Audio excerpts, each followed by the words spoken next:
Watch this video and then we'll talk. It's a longer one, but it's really important. A bit of a breakdown. I just got home. I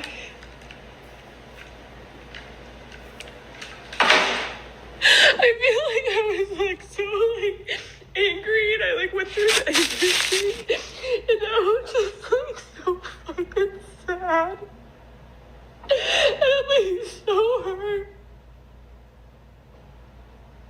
and I feel like so betrayed, and I feel so stupid. Like, I'm so fucking mad, and I'm so sad, and I'm so angry. And I'm so angry that, like, they need to go live their life. And my life is ruined. And now I have 2 kids to take care of. So I had a baby doctor appointment. And it was a different doctor than I normally see. And she was like, I don't know, she was like very like thorough in her questioning. Like she was asking me about like pediatricians and stuff for like when the new baby comes. And then she's like, is dad gonna be there in this delivery room? And I was like, no. But I wasn't crying. I was just like, no. And she was like, is dad going to be with your 5-year-old? This is just like the normal doctor. Like they don't normally question you. And I was like, no, I have somebody else. And she was like, well, who's going to be there? And I'm like, a doula? Like, I'm like paying somebody to like be in the hospital with me. So I'm not alone. And she's like, so is the dad not involved? And like all this stuff. And I'm like, no, the dad's actually in Mexico fucking somebody. In winter school, they need me to get a protective order against Chris. So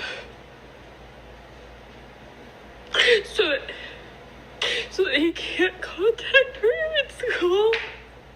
And I go there, and I go to the courthouse. Like, I drive all the way there, and it's like right after the baby appointment. And I get the protective order. And the lady's like in this room, and she's like, oh, what's his name? And I was just like, I can't do this. And I like stood up and left. I was like, can I just do the paperwork at home if I decide to do it? Because as much as like I fucking hate him, if I got a protective order against him because he's a habitual offender because he was in jail,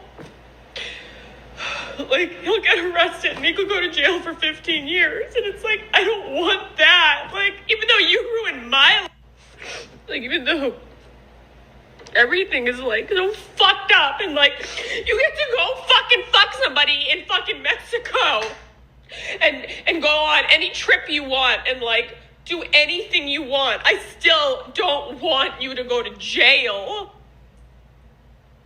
And it's like, I just don't want you in my life. I don't want you in my kids' lives. Like, I fucking hate you. I hate you. But at the same time, it's like and like, I could be fucking bitter and say, like, I have 2 kids now that I have to take care of. Like, I can't date. When am I gonna have kids in my house with my 2 daughters? I'm gonna like have a boyfriend in my house with my kids, my daughter who can't fucking talk? Like, no. It's like, you're gonna go like, live your fucking life. I'm like, I have him blocked everywhere. I don't even like know his number at this point. And I unblocked his number and I called him, he didn't answer. But I called him because I wanted to say, like, look, I don't want to get a protective order against you. I just don't want you to come to my house. I don't want you to go to the girls' school. I don't want you to, like, just come near us. Like, I'm just, like, I'm afraid he's going to break into my house and kill me and take Winter and take the baby.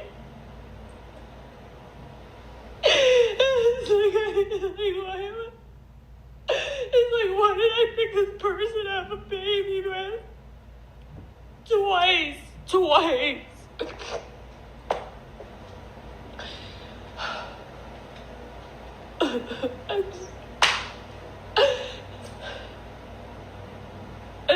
they don't feel bad. They don't feel bad. What's also like so fucked up and so sad is that like I can care about everybody. Like even like strangers, I can care about everybody. And like nobody cares about me. What was that? I went to so I kind of had like a panic attack. So I went into TJ Maxx just so I could like walk around. And I wasn't driving, and I went to the bathroom, and there was like a line, and like this woman was like, "Oh no, you go ahead of me," and I was like, "Thank you." And, like this random woman respected the fact that I'm pregnant more than the father of my child.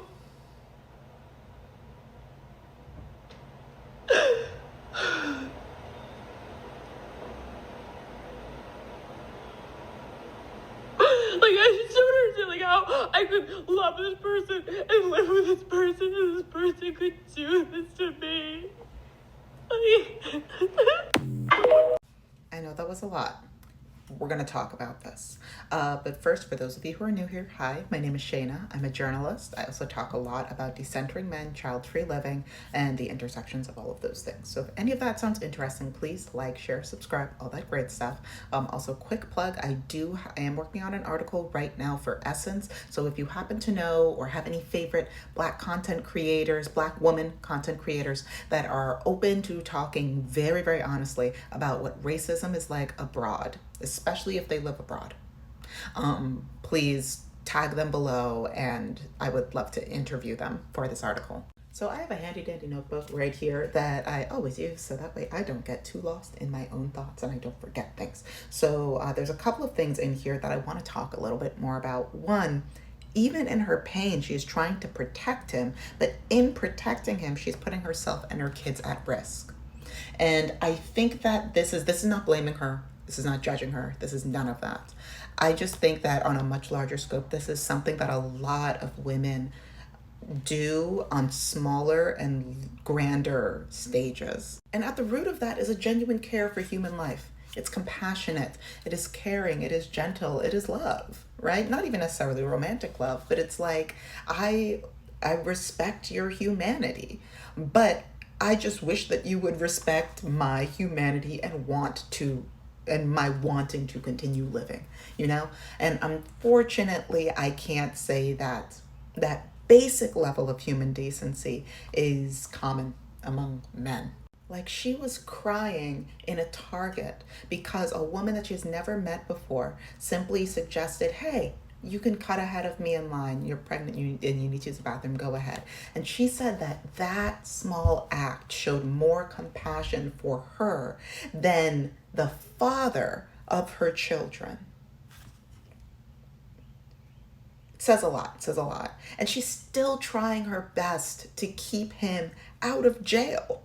Now, personally, listen, I am not a mother. As I said, this is a child-free page. I am not a mother, never planning to be a mother. I am not married, never been divorced, never been whatever, never, I've never even had like a big enough feeling for a man to consider like anything, really. They do things and then it just cuts off the ability for me to grow bigger feelings. But that is besides the point.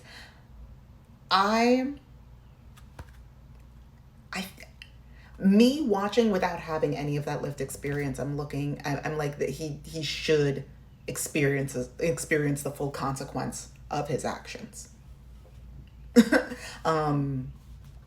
He was in jail because he was/is a habitual perpetrator, and you fear for your life. Protect yourself, protect your kids. And if he happens to go back to jail because of things that he has done in the past and things that he is currently doing, then so be it. 15 years, so be it. But that's me. That's me. Next, and this is something that I saw worded very well on a Twitter thread about this video. So let's dive into that.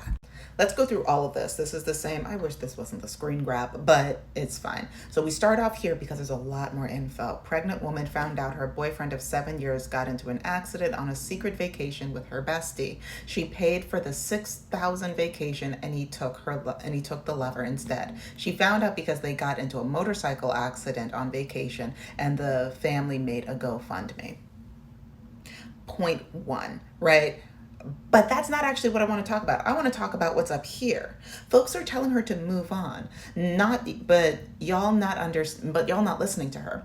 She said she refuses to date another man because her young daughter can't talk. That's flying over too many folks' heads. She's saying that she'd rather be alone to protect her daughter from child predators. Wake up. With the growing of the single by choice movement, with the whole man versus bear conversation, with the growing amount of women choosing to be child free, like this right up here, the fact that people are not getting it, that they are saying, oh my God, just move on, just find another man, you'll be fine, there'll be somebody to, the lack of understanding of what it is that we have to face and rationalize to engage with men in the first place. It's like they literally live in a different world. And they do. And they don't even want to try to understand what our experience is like. It's terrifying. And that amount of terror only grows when you have children. It only grows. And my heart breaks for this woman. And she's not the only, like, this is unfortunately not a new story. Yeah, like the Mexico bid and the $6,000 bid is a little bit more idiosyncratic, but outside of that, like, you are so vulnerable as a woman in relation to a man, and especially as a pregnant person, and especially when you give birth and you have children. Now, you are so incredibly vulnerable. And I want to talk very briefly about astrology when it relates to this. I promise it intersects. We're going to talk about the 8th house. I'm an astro girly in case you weren't sure. So the 8th house, it's like giving Scorpio, right? And it is a lot of people when they think, oh my gosh, I want to be like a stay-at-home mom, or I want to have like I want to find like somebody to just kind of give me money. Like there's a beautiful idea around that, or like I want to be a stay-at-home wife kind of a thing, right? The 8th house is in charge of debt, among other things. It's in charge of debt, death, and other people's resources. 2nd house is your resources. 8th house is other people's resources. So if you have positive 8th house placements, it's giving like you could get an inheritance, right? It's giving you could marry wealthy. It's giving other people's resources given to you, among many other things that are summarized within the 8th house.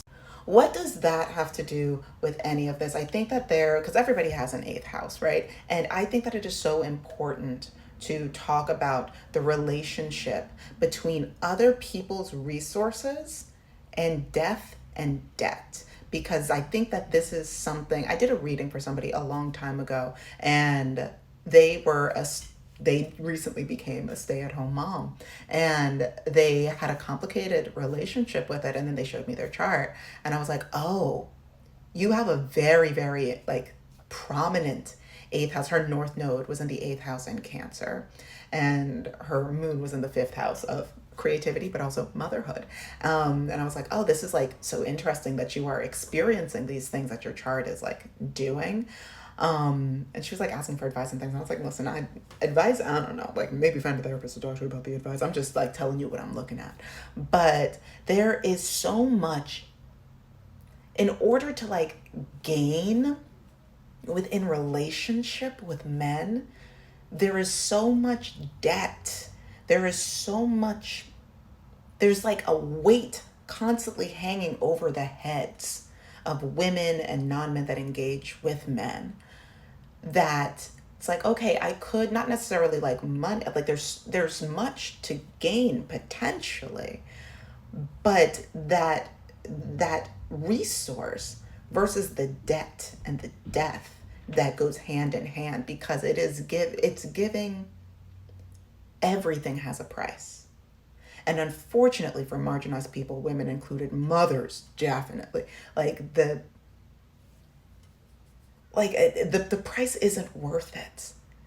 The price of the potential of having, I just don't see the value. If this reality is a common reality, then is that potential resource of the other, is that potential gaining of whatever, is it really worth this level of pain and destruction that happens to such a large population of women? Personally, I don't know. Personally, I do not know. But it does also lead me to my last question that I want to pose to the group. And it might sound like oh my goodness, Jana, there's an obvious answer to this, but I really don't know. So I'm gonna just ask, what is more dangerous, living with a man or loving a man? Now, I've made a whole video about the health risks of dating men and being in relationship with men and marrying them. There's a whole video where I do a medical deep dive onto how this positively affects men and negatively affects women. It's all right here, right?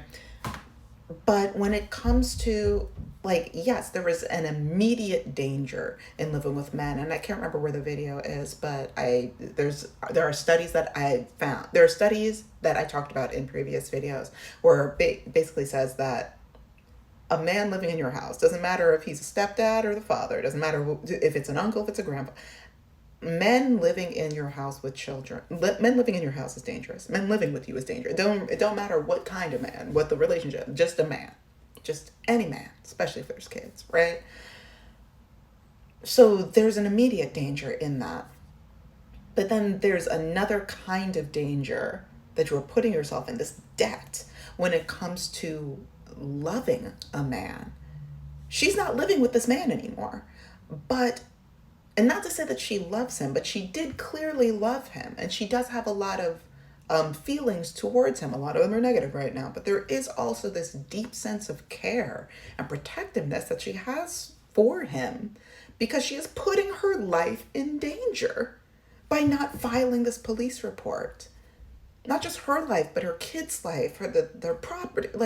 There's so much danger because she had love for him, or probably maybe even still has love for him.